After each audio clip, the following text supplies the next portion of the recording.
Adventist World Radio, the voice of hope. Radio feon'ny fanantenana na ny AWR. Insemana kuaniwa radio manerantan lefeoni falantena litundrato kiazava. Indray andro dia nanao sidina fanandramana sy fizarana mametraka fiaramanidina ity mpampianatra mpanamory sy ny mpianany anankiray. Dia nasain'ilay mpampianatra mpanamory napetraka tamin'ny tany malalaka iray izay fipetrahan'ny fiaramanidina efa taloha elabe, ilay vorombikely nentin'izy ireo. Vandany vao tafapetraka nefa ilay fiaramanidina kely dia indreto ny tompo-tany niazakazaka ny orakoraka sady nanantona ny falifaly ako izany. Fa inona re ny anton'izao? Gaga reto mpanamory.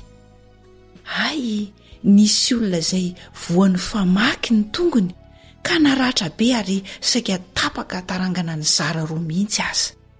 Njininika ny rahan'ilay naratra ka tsy voatana ny fatotra vonjyaina fanao intsony izany.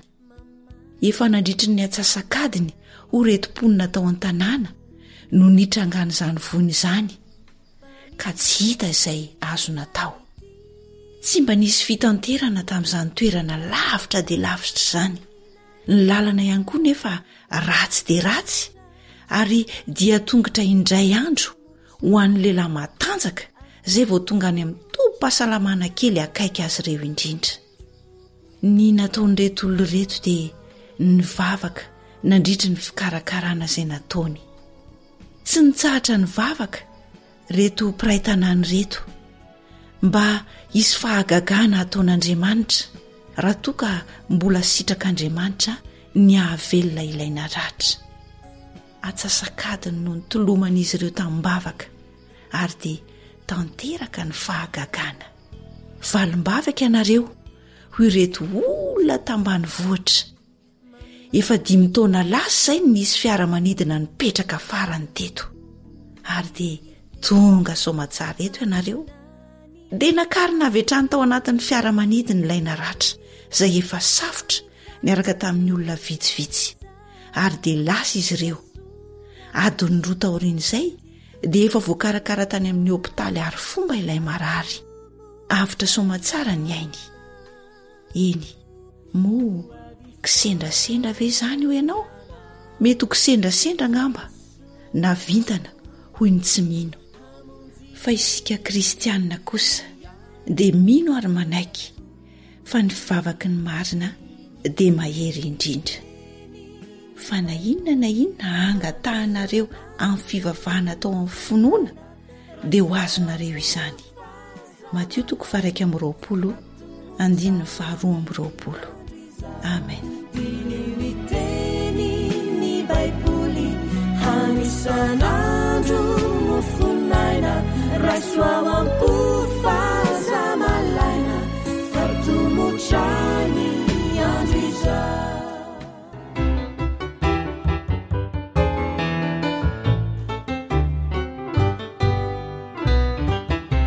Tsisy vafaky izay tsy ho vavaly, matoky fa ho foana ny tsaly.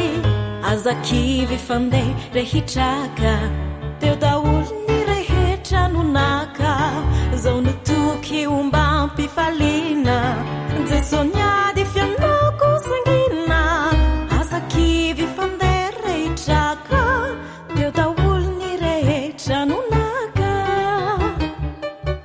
Tsisy vavaky izay tsy hivaly, matoky fa ho foana ny jaly. Azakivy fandeha rehitraka teo daholo ny rehetra nonaka. Zao notoky ombam-pifaliana Jesony ady fianako sangina. Azakivy fandeha rehitraka teo daholo ny rehetra nonaka. Misy reo zay voavaly eo mierinao reno indro miseo.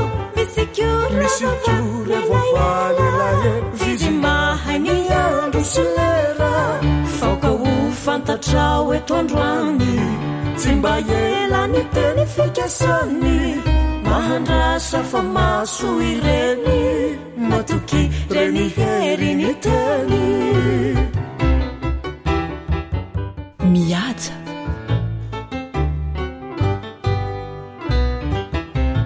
mahareta miandrasa hatrany ny fiainana tsy androany ihany mivava fonafoana natao vao tsy nampiaza ny finoana zao notoky momba mpifaliana jesoniako fianao pisanginy asaky fanderehitraka fa teo daolo ny rehetra nonaka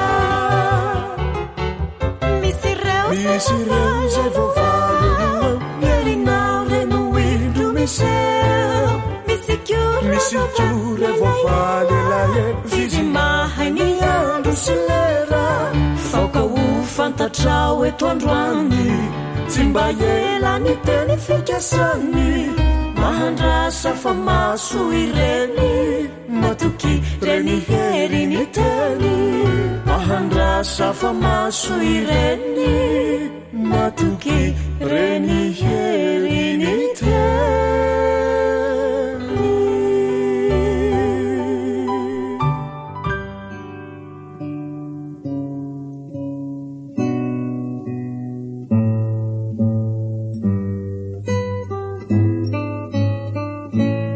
dalilio amiko gety baiboly fandaharana iarahanao amin'ny feon'ny fanantenana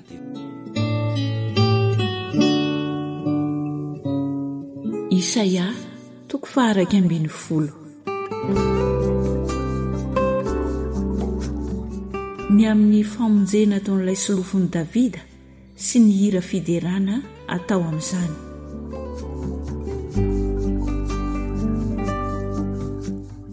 Ary isy solofo mitsimoka eo amin'ny fodotry Jese, ary isy mitrebona avy eo amin'ny fakany, ary ny fanahin'i Jehova hitoetra ao aminy dia ny fanahin'ny fahendrena sy ny fahazavan-tsaina, ny fanahin'ny fanoloran-tsaina sy ny faherezana, ny fanahin'ny fahalalana sy ny fahatahorana an' Jehova. Ary ho anitra kasitrahana aminy ny fahatahorana an' Jehova, ka tsy hitsara araka ny hitany masony izy, na ampiaika araka ny reniny sofiny, fa ho tsarainy amin'ny fahamarinana ny malahelo, ary omeny rary ny mpandefitra amin'ny tany. Hamelony ny tany amin'ny tsorakazony vavany izy, ary ny fofinainy molony no amonony ratsy fanahy. Fahamarinana no fisikinany, ary fanahy mahatoky no fehikibony.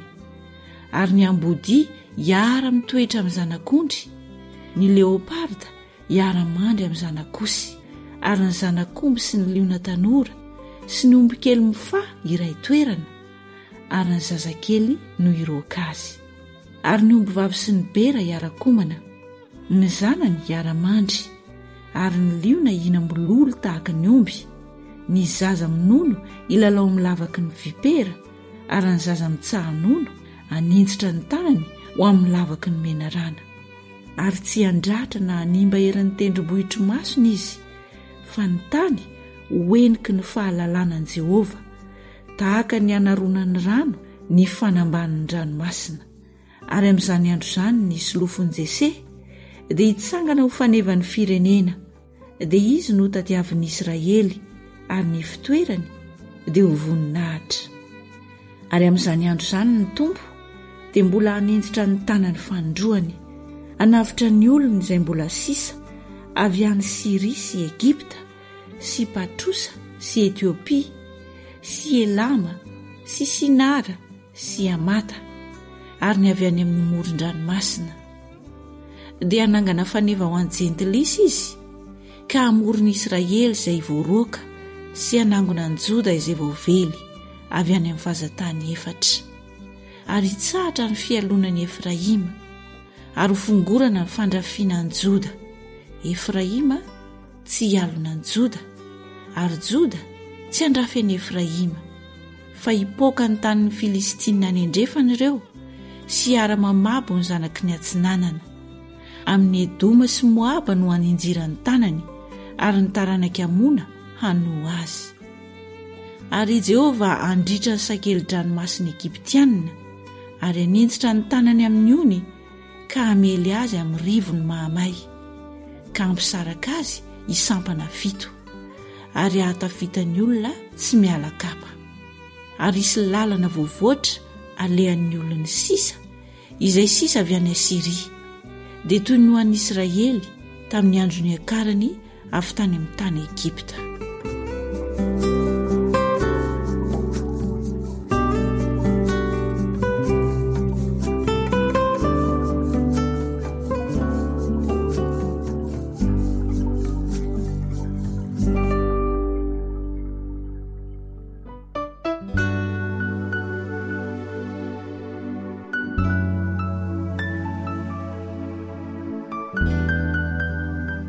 Darika ny ambasadora.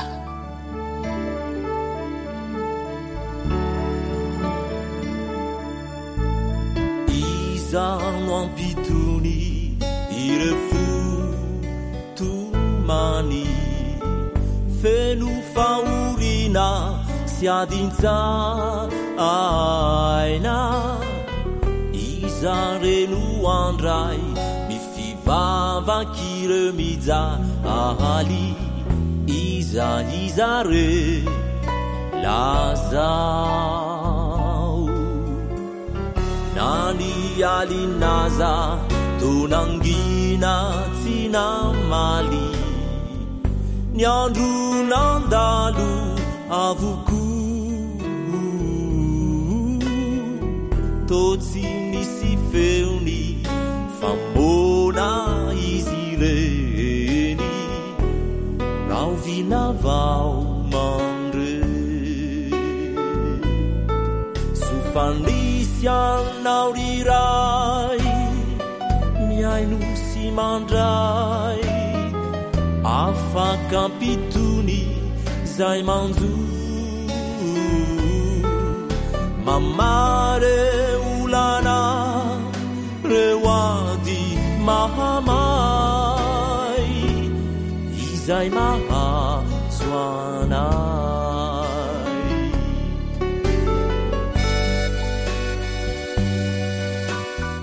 AWR mitondra fanantenana isan'andro ho anao.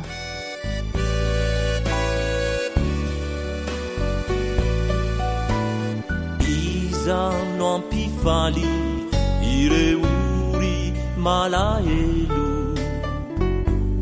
manantena fiononantsaina, miandrandra fitonina, miandry famonjena. Iza re lazao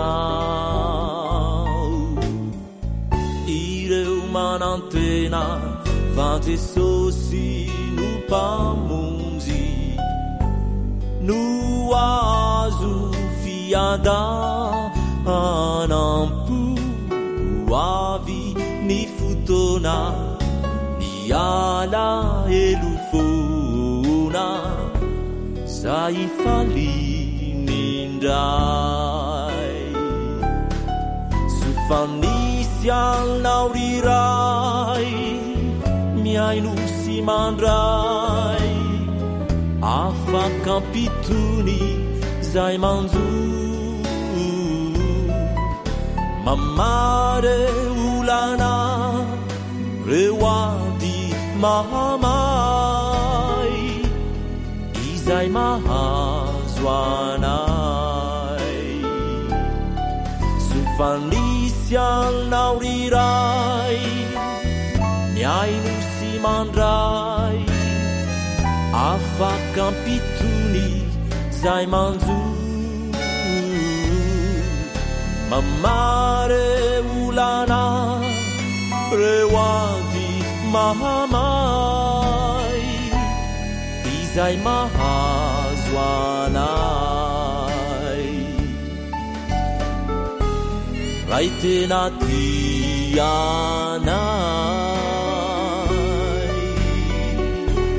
miaino ny vavakay.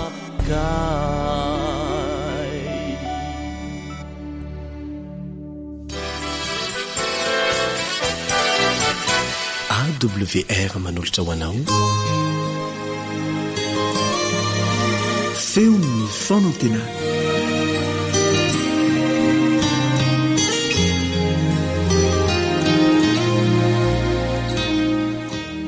mandray tanànanao amin'ny alalan'ny onja-peon'ny feon'ny fanantenana indray ny mpiara-mianatra aminao Elion iry amin'ny lafiny teknika ny namana Sam milohan'ny hidirantsika amin'ny fiara-mianatra ny tenin'Andriamanitra dia hiaraka hivavaka aloha isika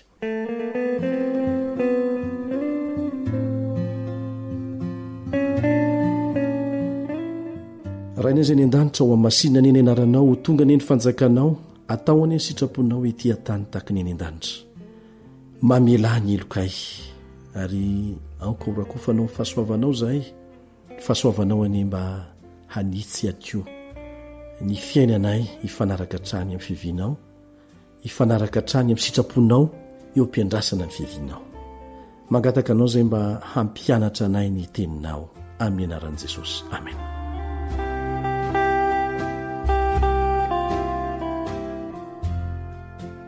Ny rahantsika nianatra teto fa Andriamanitra namorona zao rehetra izao isan'izany ianao sy izaho isika olombelona rehetra ny fikarohana farany indrindra nataon'ny olombelona nataon'ireo manam-pahaizana zany dia mbola nanamafy fa nisy namorona izao rehetra izao fa tsy tonga ho azy tsara ny hafantaranao an'izay ampim-podiso toerana ny sady tsy misy fototra iorenany ny fieverana fa tonga ho azy izao rehetra izao ko satria fa lasa mahamenatra ny miresaka n'izany hoe tonga ho azy izao rehetra izao zany dia namorona hevitra hafandray Satany ary dia olombelona trano no ampiasainy ampiditra an'izany hevitra zany ary zany foana moa ny fomba fiasany tsy miseho mivantana zany izy fa amin'ny alalan'ny menarana no sehony tamin'ny Eva ary dia mbola tohizany hatrany zany fomba fiasa izany tsy miseho mivantana amin'ny alalan'ny olona zay manaiky esany ihany koa no isehony sy anehoany heviny amin'izao fotoana izao dia nampiditra fitaka lehibe ny devoly fitaka ngeza dia ngeza mihitsy amin'ny fihezahany handrava ny tsy manam-paharoa ny famoronana nataon'Andriamanitra inona indray zany ho ianao inona no ataony izay hifandrindrany famoronana nataon'Andriamanitra sy ny fivoarana miandalana tsy mety amin'ny tsony zany ny miresaka hoe tonga ho azy zao rehetra zao ny voatra miandalana satria efa voapirofo fa tsy marina zany fa ampifandraisin'ilay hoe Andriamanitra tokoa ny namorona saingy nisy ihany koa ny fivoarana miandalana ary efa misy sahady ny kristianina zay manaiky an'izany foto-kevitra izany ary zany mafitaka an'le izy toy izao ny fanazavana omeny amin'izany fitaka izany Andriamanitra hoy izy ireo no tena nahatonga ny famoronana ekely indray zany fa Andriamanitra namorona saingy hovainkely ny toyiny lazainy fa naka fotoana lava dia lava Andriamanitra tamin'izany fa tsy ampivelivelo azy ny andro enina arabaka teny zay ilay fampifandraisana n'ilay hoe Andriamanitra namorona sy ilay hoe tonga ho azy ny voatra miandalana nandritry ny taona maro antapitrisany taona ary io dia fomba fiadany zareo satria iza moa no afaka anapirofo fa marina ny zavatra lazainy na diso ny olona ne voafetra ho 20-100 taona sisa dia maty kanefa ilay zavatra lazaindry zalahy lazainy fa tany amin'ny atapitrisa taona daholo ny fivoaran'ireo zavatra misy eto ambonin'ny tany zany ny fomba fiasan'ny Satana rehefa mamitaka izy mitady izay ampifandrindra ny voka-pikarohan'ny siansa amin'ny famoronana ny manam-pahaizana moderna kanefa tsy tian'Andriamanitra izany marina dia izao Andriamanitra namorona ary namorona azy rehetra tsy mifanaraka amin'ny fitantaran'ny Genesis zany fijery zany ity fitaka goavana ity dia manantitrantitra fa ireo andron'ny famoronana dia fotoana naharitra sady tsy voafaritra fa tsy heninandro fotsiny sady manamaivana ny mahandriamanitra n'Andriamanitra anie zany eto zany ry zalahy reo dia lasa mamorona olana be lavitra no izay heveriny fa vahaolana ary tsy vahaolana ho an'ny hevitra tsy mitovy ny karoantsika eto ane fa ny fahamarinana. Tsy misy toerana ho an'ny marimaritra iraisana mantsy rehefa ny fahamarinan'Andriamanitra ndresahany. Tsy resaka politika izy ty. Tsy isika olombelona mihitsy sanatria no hamaritra ny atao hoe fahamarinana na ho afaka hanovana izany. Isika no vonjena amin'ny tsy fahamarinana ve no afaka maritra ny atao hoe fahamarinana. Mampime zany hoy ny fitenin'ny tanora ankehitriny. Hailika izy ireo tanteraka ilay voalazan'ny mpanao salamo manao hoe ny tenin'i Jehova no nanaovana ny lanitra ary ny fofonain'ny vavany no nanaovana ny amaroany rehetra. Fa izy no niteny dia ary zany, izy no nandidy dia nitoetra mafy izany. Zany voalaza ao amin'ny Salamo 7:30 andininy fahenina sy ny fahasivy. Salamo 7:30 andininy fahenina sy ny fahasivy. Hodiny zalahy tsy hita ihany koa ilay fanambarana mazava ao amin'ny Hebreo 1:7 Hebreo 1:7 manao hoe finoana no ahafantarantsika fa ny tenin'Andriamanitra ny nanaovana izao tontolo izao ka dia tsy izay zavatra miseho ny nanaovana izao zavatra hita izao. Mazava zany. Mampianatra antsika amin'ny Baiboly fa namorona izao tontolo izao Andriamanitra tao anatin'ny herinandro ara-bakteny izay misy 420 ora ny andro anankiray ary nitsahatra izy tamin'ny andro 7. Tsy mamela antsika ilaza zavatra hafa velively ny firafitry ny voambolana ao amin'ny Genesis 1 sy ny Genesis 2. Antsoina amin'ny teny Hebreo hoe Yom, YOM, Yom ny andro anankiray izay misy 420 ora. Ary io teny hoe Yom io no lazaina ao amin'ny Genesis 1 sy 2 hoe andro. Manerana amin'ny Baiboly isaky ny mialohan'ny teny hoe Yom amin'ny mahampamary toetra azy ny isa dia io no mametra ny fepitoana 420 ora. Tsy hitana aiza na aiza ao amin'ny Baiboly ny hoe Yom ialohavan'ny isa ka milaza fepitoana tsy voafaritra, tsy voafetra. Fepitoana misy ora 420 ora mandrakariva no hevitra zany. Tsy misy maningana. Ary fanoherana tsotro zao ny fiteny mazava ampiasain'ny soratra masina zany ny fanekena ny hevidiso izay milaza fa nataon'Andriamanitra nandritra ny fotoana lava sy tsy voafaritra ny famoronana. Fanaovana ny hevitr'olombelona sasantsasany manokana ho ambony firafitra ara-tsy pely ny tenin'Andriamanitra izany. Azo antoka fa fiteny hafa mihitsy no nampiasain'i Mosesy izay nanoratra ny bokin'ny Genesisy raha toa ka te ilaza izy fa nandritry ny taona tapitrisany maromaro no ny voaran'izao tontolo izao. Fa nitsipihany mazava tsara mihitsy fa 420 ora ny faretan'ny andro iray tamin'ny famoronana. Ary izay dia tsy misy adivarotra azo apetraka. Izay rehetra mahay ny teny Hebreo dia mahafantatra tsara n'izany. Teny Hebreo izay nanoratana ny Baiboly, testamenta taloha, anisan'izany ny bokin'ny Genesisy. Dia zay vao nadika tamin'ny teny samihafa, ka rehefa misy ny ady hevitra tahaka ny tony dia jerena ny fototra. Dia mazava tsara ny heviteny fa 420 ora ny faretan'ny andro iray tamin'ny famoronana. Fa tsy lavabe dia lavabe taona tapitrisany maro. Fa ankoatr'izany inona moa ny mazava-dehibe ny sabata ny andro 7 isan-kerinandro raha tsy tao anatin'ny herinandro ara-bakteny nanaovan'Andriamanitra n'izao tontolo izao. Dia hitantsika eto indray zany fa ny sabata mihitsy ny tiany dia volofoanana ny fahatserovana azy isan-kerinandro e. Zay ny tena dikan'ity fampianarana feno fitaka vaovao ity. Amin'ny fomba hoana no andidin'Andriamanitra hoe mahatserova ny andro sabata na masina azy. Fa enemana nanaovan'i Jehovah ny lanitra sy ny tany sy ny ranomasina mba amin'izay rehetra ho aminy dia nitsahatra izy tamin'ny andro 7. Zany nitahian'i Jehovah ny andro sabata sy nanamasinany azy. Lazay ny mazava tsara hoe mahatserova. Ahoana no ahatserovan'ny olona 20 ka hatramin'ny 100 taona rery ihany dia tsy maintsy modimandry. Raha toa ka mbola ny miatapitrisa taona no vao hajaina ny sabata. aokatsika tsy omora voafitakatakanyzany ary zay nge no angatantsika ny fanan'andriamanitra mandrakariva rehefa mianatra ny teniny satria efa nampiomana Jesosy fa isy mpaminany sandoka. Raha tsy nisy noviana koa ny famoronana nandritra ny enemana dia tsisy heviny velively ny amelana ny sabata ny andro fafito ho tsangam-bato mandrakizay izay mampatsiaro ny famoronana vita tao anatin'ny enemana. Manohitra ny tena ilana indrindraindrindra sabata ny andro fafito ny fanekena fa naharitra nandritra ny fotoana lava dia lava ny famoronana. Fanoerana ny fahefan'ny Baiboly zany ary miteraka ahiahy lehibe mikasika ny fahamarinan'ny soratra masina mihitsy. Zany ny tanjon'ny Satana amin'ity fitaka ity. Ny ivo ny fahefan'Andriamanitra mihitsy ny toerin'ny Satana amin'ny fanitsakitsahany ny sabata. Tsy toro lalana mahasoa fotsiny ihany ny sabata. Didy miainga avy eo amin'ny seza fiandrianan'Andriamanitra mihitsy zany.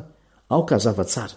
Ny tsy fanomezana lanja ny sabata amin'ny fomba maivamaivana ny manao azy ho toy ny andro hafa rehetra dia mahatonga antsika tsy iaina ilay lafiny tena ilaina indrindra eo amin'ny fifandraisam-pinoantsika amin'ilay Andriamanitra namorona sy namonjy antsika.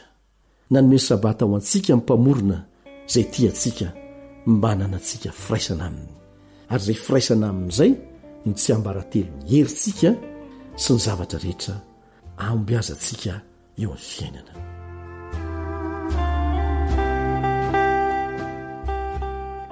Ny tompony hanampy ianao mba tsy ho tratran'izany fitaka Satana izany ary indrindra hazoto handinika ampitiavana ampanetretena ny tenin'Andriamanitra eo ambany fitarian'ny fanahy masina. Fa raha tsy zany dia tsy maintsy ho latsaka amin'ny fitaka. Sanatriany izany anie. Amen.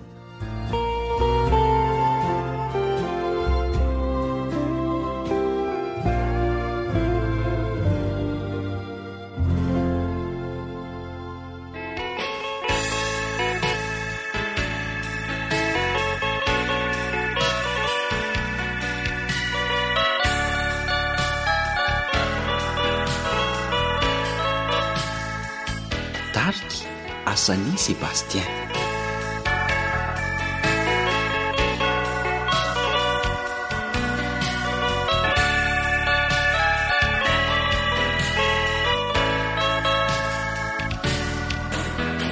Tiazo dintsitane rahavana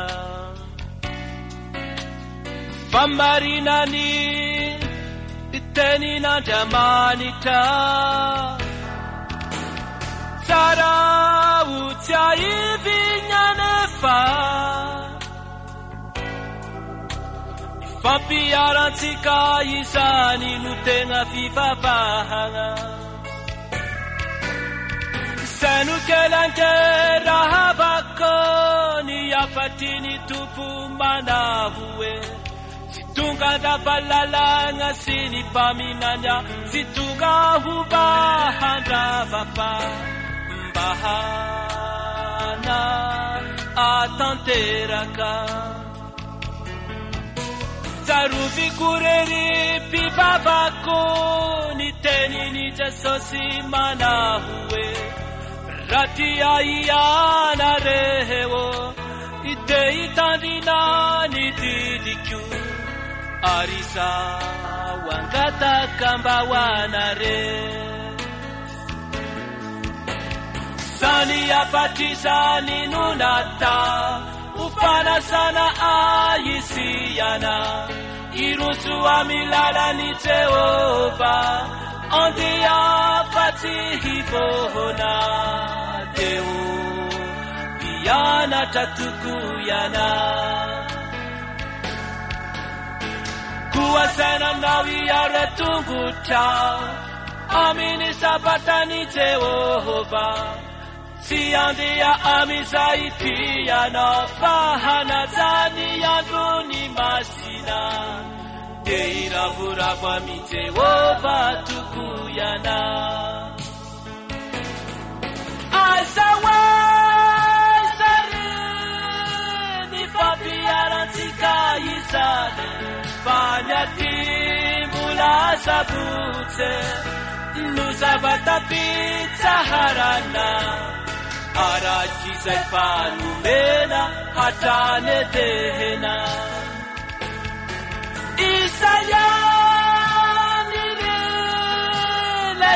Matatumpunare Panyana Jesosi Ilai tumpuni sabata Sina nuvasani wala hati Navuta lahata.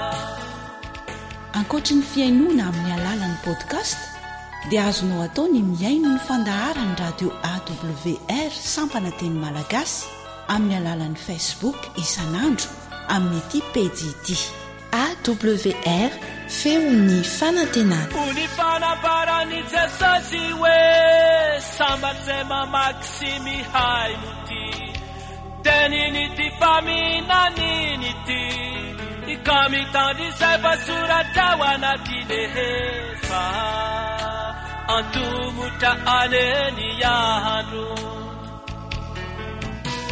Uwamisani jitare rahabako nuilana ni faharetana amini faokana jamanita demitandi titina jamanita simitana ni finuna ni aina ni Jesosi sani apatisani nunata ufana sana aisiana irusu amilala ni Jehova ondia patihifona deu piana tatukuyana kuwasena nawi ya retugucha amini sabatani Jehova Tiande ya amisaiti ya no pahana tani anduni masina Eira furava mite woba tukuyana Asawa sereni papiara tika isane Panyati mula sabute Nuzabata pizza harana Araki saifanu mena hatane dehena Isaya nire na yanda matatupunare Fanya na de Jesosi ila itupuni sabata Sina nubasani wala hadi na kutalata Jenume quasi nfitiko ary nampafataro quasi ny fitsipiko izay mavelona ny olona rehetra manaraka izany koa mampona ny lalàna finoana va isika sanatria izany fa mampiorina tsara ny lalàna isika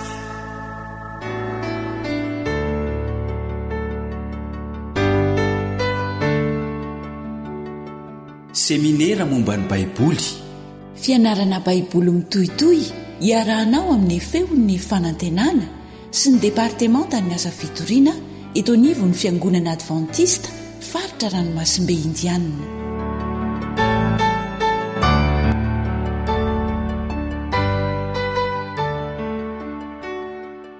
Misaotranao mbola vonona anaraka izao fiara-mandalina ny ten'Andriamanitra izao manasanao anaraka izany hatramin'ny farany namanao kalibandretsikevy sy naritiana.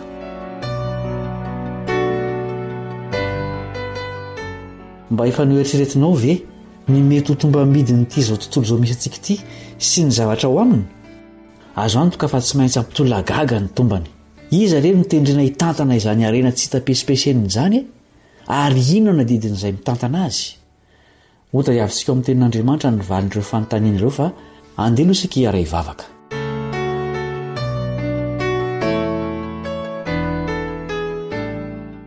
Rainay masana eny an-danitro amantatra ny amin'ireo izay voatendry hitantana an'ity planeta ny fironinao ity izahay ary andalina ny amin'ny adidy izay miandry azy ireo. Irao ny fanahanao anazava sy hitady-dalana anay ao anatin'izao fiaraha-mianatra ny teninao izao. Ampio izahay ampiatra ireo lesona rehetra izay ho raisinay eo amin'ny fiainanay andavanandro. Amin'ny anaran'i Jesosy, amen.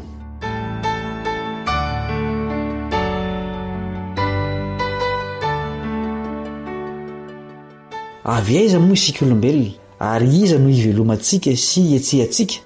Manasanao hiara-maka amin'ny namana naritiana ny asan'ny apôstôly 7:20 asan'ny apôstôly 7:20 fa izy no ivelomantsika sy ientsehentsika ary iainantsika. Andriamanitra izay namorona ny zavatra rehetra no ambaran'ny apôstôly Paoly eto. Anisan'ireo zavaboary noforonoy Andriamanitra io isika, sady natao nosanganasany satria natao mitovy endrika amin'ny endriny sy ny tarehiny. Araka izany dia aniza izao rehetra izao. Salamo 4:1. Salamo 4:1. An Jehovah ny tany sy izay rehetra ho aminy, izao rehetra izao sy ny poniny eo aminy. Ny zavatra voaforona dia an'izay namorona azy, ary manam-pahefana tanteraka anao izay tiany atao amin'ny zavatra noforonony izy. Izy ary no mahatonga ny olona ahavory arena. Deutéronomie 4:17-18. Deutéronomie 4:17-18.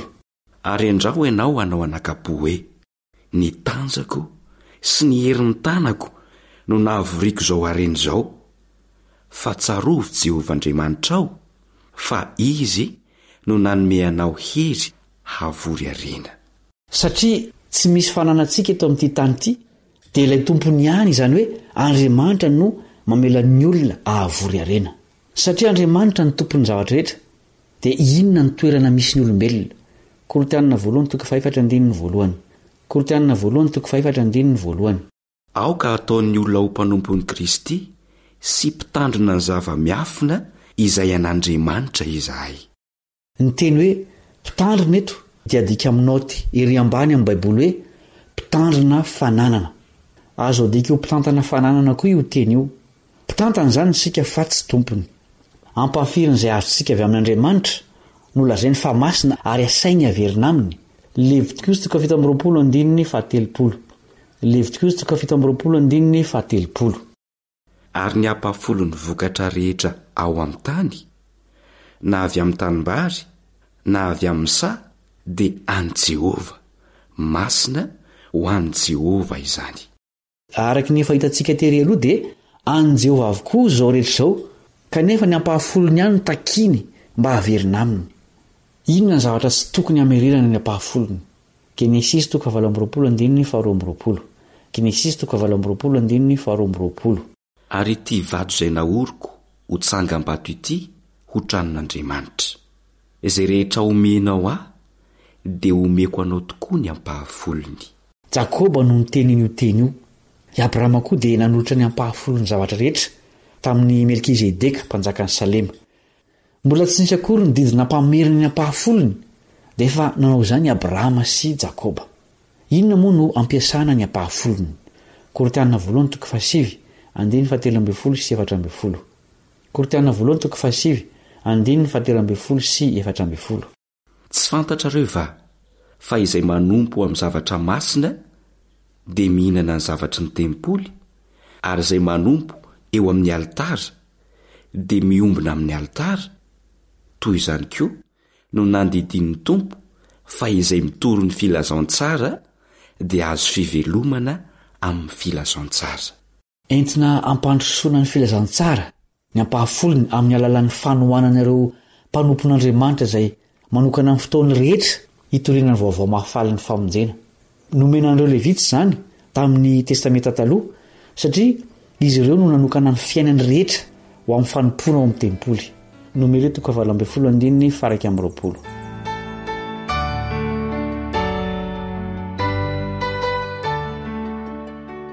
Ankoatry ny ampahafolony dia inona koa ny tokony omentsika ho an'Andriamanitra? Malaki 4:5. Malaki 4:5. Handroba an'Andriamanitra va ny olona no mandroba ahy ianareo? Nefa hoy ianareo, amin'inona moa no handrobana ianao? Amin'ny fahafolokarena sy ny fanatitra. Fanampin'izany dia hoy ny Salamo 1:7-9. Salamo 1:7-9. Mitondrà fanatitra ka mankanesa eo an-kianjany. Manahoana kosa ny abetsaky ny fanatitra terina ho an'Andriamanitra? Deutéronomie 4:17. Deutéronomie 4:17. Fa aoka samy anatitra izay zakany avy, araka ny fitahian'i Jehovah Andriamanitra ao, izay omeny ianao. Amafisin'ny apôstôly Paoly ao amin'ny testamenta vaovao ity fanambarany ity. Hoy izy: fa raha misy fahazotoana dia araka izay ananany no ankasitrahana, fa tsy araka izay tsy ananany. Korintana 2:9-12. Ahoana indray ny amin'ny fanampiana ny sahirana. Obolona 6:20-17. Obolona 6:20-17. Izay miantra ny malahelo dia mampisambotra ny Jehova, ary izay nomeny dia honerana kosa. Adidin'ireo izay afaka mamonjy ny sahirana ny mamonjy azy ireny, satria tsy sitraka Andriamanitra ny fijaliantsika olombelona. Mampanantena fitahiana ho an'izay mahafoy ho an'ny sahirana izy. Inona ny toe-tsaina ankasitran'Andriamanitra amin'izany fanomezana rehetra izany, na ny ampahafolony, na ny fanatitra, na ny fiantrana? Korintana 4:7-7. Korintana 4:7-7. Aoka ny olona rehetra samy anao arak'izay niny fony avy, tsy amin'ny alahelo na amin'ny faneriterena, fa ny mpanome amin'ny fifaliana no tian'Andriamanitra. Inona ny vokatry ny fitazonantsika izay tokony haverina amin'Andriamanitra? Malakita 4:7-7. Malakita 4:7-7. Androban'Andriamanitra va ny olona no mandroba ianareo? Nefa hoy ianareo: amin'inona moa no androbana ianao? Amin'ny fahafolokarena sy ny fanatitra? Voaozona amin'ny ozona ianareo, nefa izao no norobainareo, dia izao ianareo rehetra iray firenena izao. Samy tsy teo voaozona isika rehetra, satria ratsy izany. Araka ny fizerintsika dia mampahantra ny fahafoizana ho an'Andriamanitra sy ho an'ny hafa. Mifanohitra amin'izany nefa ny fomba fijerin'Andriamanitra, fa ny fahafoizana izay kely takiny dia mitondra fitahiana be lavitra noho izay ananantsika. Inona no fampanantenana ho an'ireo izay mahatoky amin'ny famerenana izay an'Andriamanitra? Malakita 4:7-7. Malakita 4:7-7.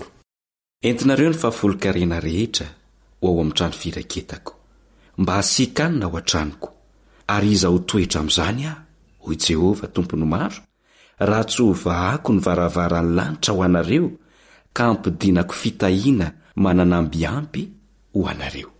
Ny tompon'izao rehetra izao no miteny an'izany teny izany, ka tsy aleo hoe mba manao fanandramana amin'ny fankatoavana azy?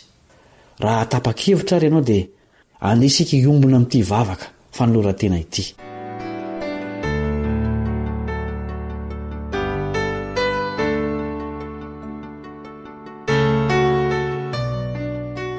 Koa satria anao Andriamanitra dia atolotro anao manontolo ny tenako, ka averiko aminao ny ampahafolony, ary anotra fanatitra ho anao koa aho. Amin'ny anaran'i Jesosy no anolorako izany vavaka izany. Amen.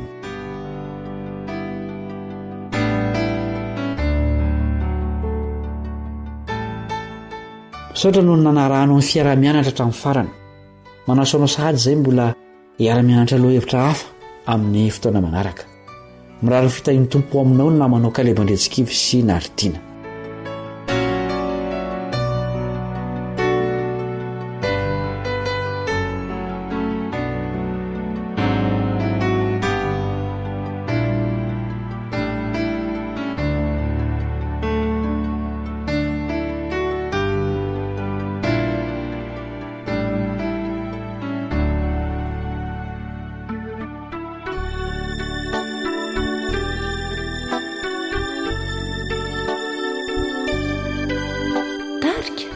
Harlanto.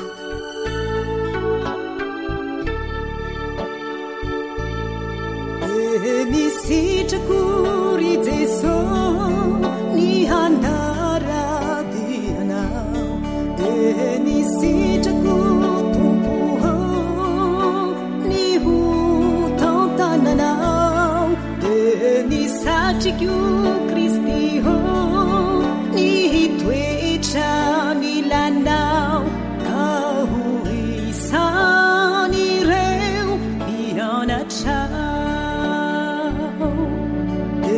Nisitrako ry Jesosy ny hanaradianao, nisitrako Tompo ny hotantananao, nisatriko Kristy ny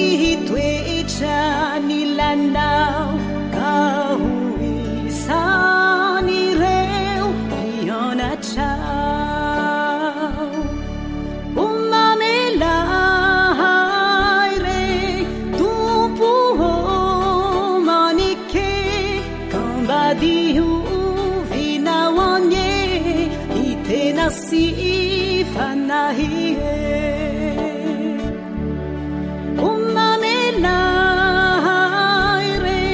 tumpo maneke tombadiu vinaonye itena si fanahie Jeso be fitiavana tanterao sitrakao fa sitrako i Jeso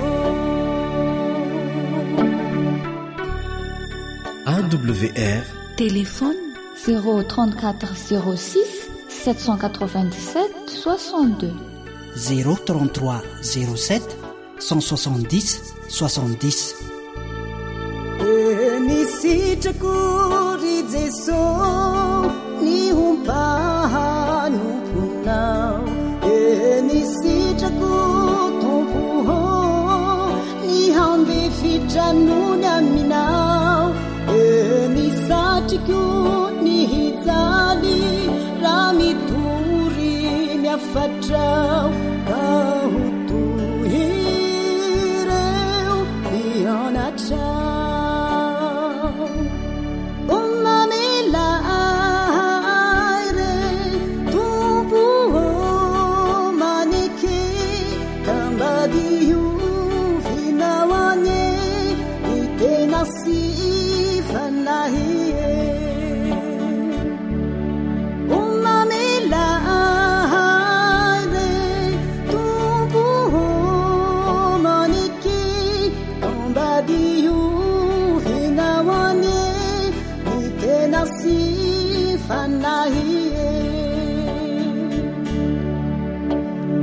Jeso be fitiavana tanterao raha sitrakao fa sitrako ry Jeso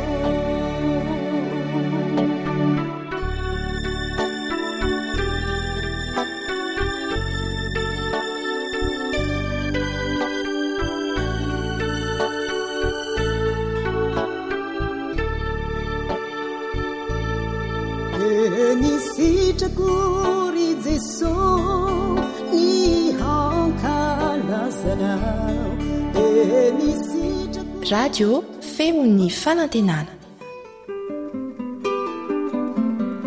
asafa sy salamo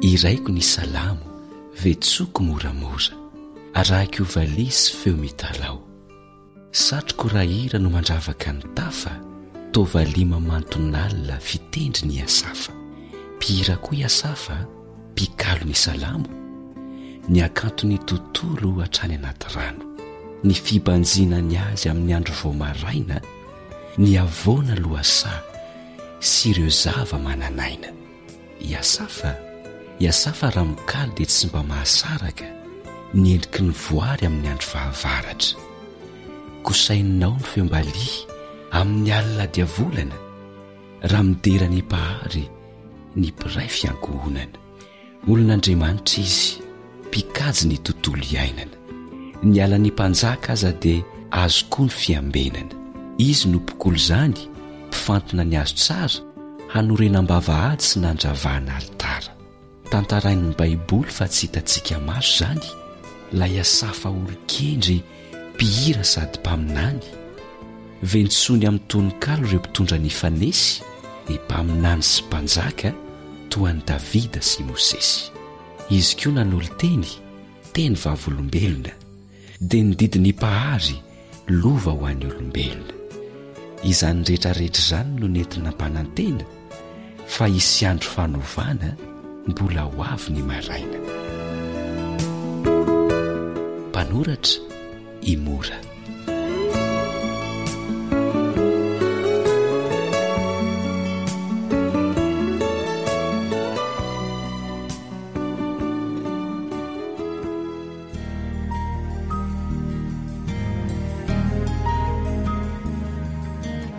fahany teninao no fahamarinana. Taridalana manokana fianarana baiboly avoaka ny Fiangonana Adventista Maneran-tany. Iarahanao amin'ny radio feon'ny fanantenana.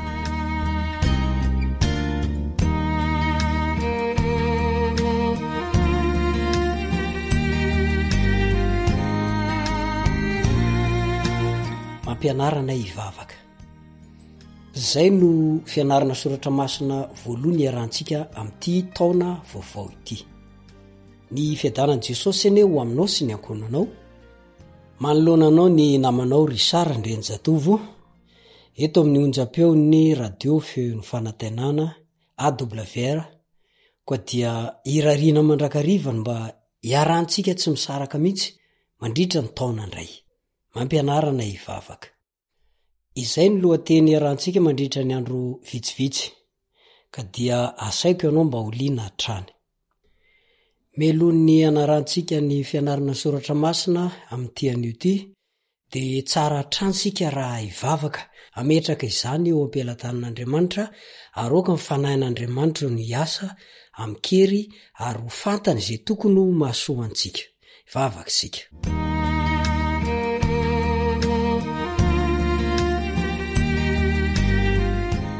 Rainezany an-danitro, fantatrao fa hianatra ny soratra masina izay amin'ity anio ity.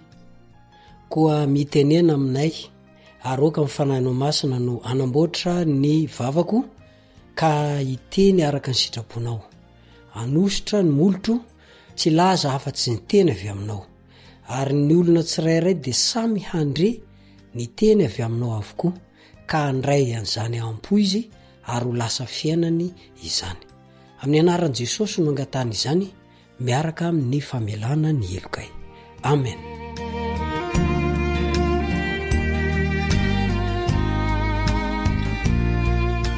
Handalina ny bokin'ny salamo sika ary hianatra sy makafaka an'izany mandritra ny fotoana maromaro. Mampianarana ivavaka, zay no iarahanao amiko amin'izao fotoana izao. Ny andiny fototra moa zany mandritra ny andro vitsivitsy dia izay voalazan'ny Lioka 2:12 Lioka 2:12 toy izao ny fivakiny amin'ny anaran'i Jesosy. Ary Jesosy nivavaka tao amin'ny fitoerana iray, ka rehefa nitsahatra izy dia hoy ny mpianany anankiray taminy, Tompoko, mampianarana ivavaka tahaka ny nampianarany Jaona ny mpianany. Foy dia foy le izy, averintsika indray mandeha. Ary Jesosy nivavaka tao amin'ny fitoerana iray, ka rehefa nitsahatra izy dia hoy ny mpianany anankiray taminy, Tompoko, mampianarana ivavaka tahaka ny nampianarany Jaona ny mpianany. Lioka 2:12 no ahitana an'izay.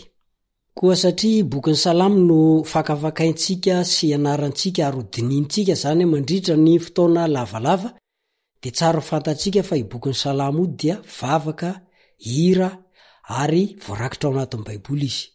Voarakitra ao avokoa ny fifaliana, ny alahelo, ny fahakiviana ambara amin'ny alalan'ny hira fiderana ataon'ny olona laika toy ny mpanjaka, poeta, mpisorona, zay avy amin'ny olo-marina na koa mpanota ny bebaka.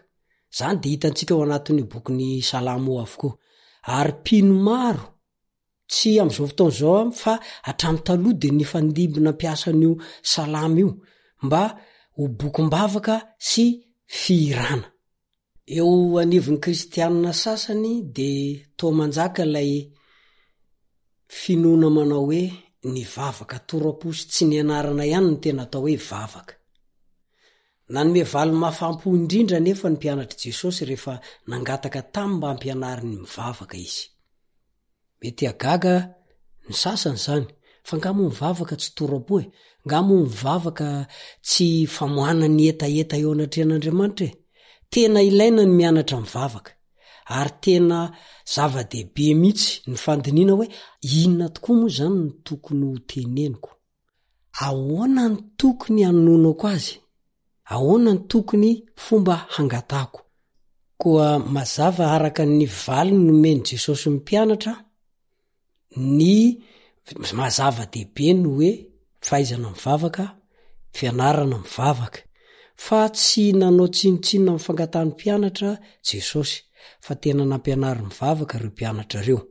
Andriamanitra ihany koa de nametraka bokim-bavaka ao ampovoan'ny baiboly de ny salamo zany. Tsy ny ampisehoana amintsika fotsiny ny fomba fivavaka ireo vaoaka an'Andriamanitra tamin'ny andro fahiny ny bokin'ny salamo fa mba hampianarana antsika koa ny fomba fivavaka mety ankehitriny. Mety taloha ny bokin'ny salamo de mbola mety amin'ny androntsika ankehitriny. Zany hoe tsy ilany andro zany ny bokin'ny salamo, fa raha mety izy taloha de mety izy amin'izao androntsika izao. Zay indrindra no antony amakafaka antsika, anokana antsika fotoana mihitsy andiniana hoe manahoana moa zany ny fivavaka taloha, manahoana ny fivavaka voarakitra ao anatin'io bokin'ny salamo io, mba misy ampiarantsika azy koa zany eo ampiandrasana an Jesosy eny amin'ny raha ho any lanitra. Hatrany ampiandohan'ny tantara no efa namolavola ny fivavaky ny voaka an'Andriamanitra ny salamo. Anisan'izany ny vavaky Jesosy. Ohatra zao voarakitra ao amin'ny salamo le hoe nahoana Andriamanitra no mahafoy ahy ianao, Eloi Eloi lama sabakitany. Ao anatin'ny boky salamo de ahitana vavaka toy izany. Ary Jesosy azo antoka fa mpamaky ny bokin'ny salamo izy, nianatra ny bokin'ny salamo izy, nandalina ny bokin'ny salamo izy. Ary tanteraka teo amin'ny fiainan'i Jesosy avokoa izay voalaza ny testamenta taloha. Noho izany de mandritra ny andro vitsivitsika de andinika ny hoe inona moa zany ny anjara ny tanan'ny salamo teo amin'ny fanampiana voaka an'Andriamanitra namakivaky ny lalam-piainany. Ho jerentsika zay ary ho hitantsika zay anasako anao mihitsy mba tsy anapaka rehefa fotoana tahaka an'izao. Ary ao anatin'izay koa ny hoe mba hitombo amin'ny alalan'ny fifandraisany amin'Andriamanitra ny voaka an'Andriamanitra. Tokony ho tsarontsika fa ny salamo dia vavaka izy io. Araka nefa voalaza tery aloha. Ary araka zany de tsy hay tombanana ny lanjany. Tsy noho ny fanazavana ara-teolojia entiny fotsiny fa noho ny fanatsarana ny fanovana entiny koa eo amin'ny vavaka ataontsika isam-batan'olona sy miaraka amin'ny besiny maro. Mpininy maro no lasa nanana fiainam-bavaka mafy orona sy mitoy ary feno fahafampo. Za moa de tsotra fa ny fanaovan'izy ireo ny salamo ho tonom-bavaka. Azontsika atao ihany koa zany. Azadino, azontsika alaina tahaka ihany koa zany. Rehefa ivavaka sika de zay voalaza ao amin'ny tonom-bavaka ao amin'ny salamo atao. Misy pastera zay moa de mampianatra mihitsy vavaka araka ny sitrapon'Andriamanitra izy de zay zavatra voasoratra ao anaty baiboly angatahina. Fa ivaly eo ny eo. Ary hitako mamarina an'izay. Koa mandritra ny andro vitsivitsika de andinika ny bokin'ny salamo. Ary ianarantsika hoe inona no ampianariny antsika ao anatin'io boky io. Ahoana ny fomba fivavaka? Ahoana ny atao rehefa sendra tojo zavatra manahirana antsika? Ahoana ny fomba fivavaka manoloana sy zavatra manahirana antsika izay? Fa atreo aloha ny fiarako aminao amin'ity an'ity, misaotra ny teknisianina samy manampita ny feo ho any amintsika tsirairay avy. Manome fotoana aminao indray ny namanao Risara Andrianjatovo dia mametraka ny veloma mandra-piona tompoko ho tahiny Jesosy anehanao.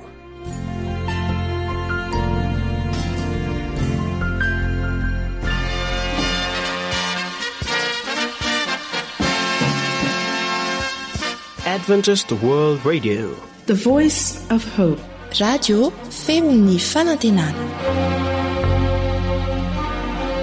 Ny farana treto, ny fanarahanao ny fandaharan'ny radio feo fanantenana na ny AWR amin'ny teny malagasy.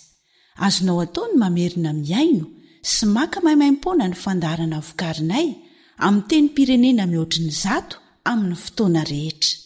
Raisoaryn'ny adresy ahafahanao manao izany. awr.org na feofanantenana.org.